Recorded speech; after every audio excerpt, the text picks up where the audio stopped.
Let's solve one beautiful math question in the easiest way. Ready? But before we start, try this question in your mind. You got it? Now, what's the easiest method to solve it so that you will never lose here again? We have given 40 plus 10 divided by 5 into 3.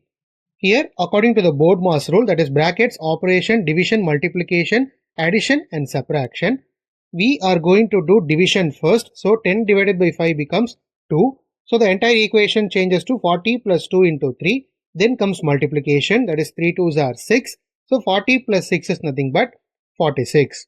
Therefore, concluding this, the answer for this expression is 46. In the next video, we will solve more interesting problems with this BODMAS rule. Thank you friends. Do subscribe my channel for more interesting videos.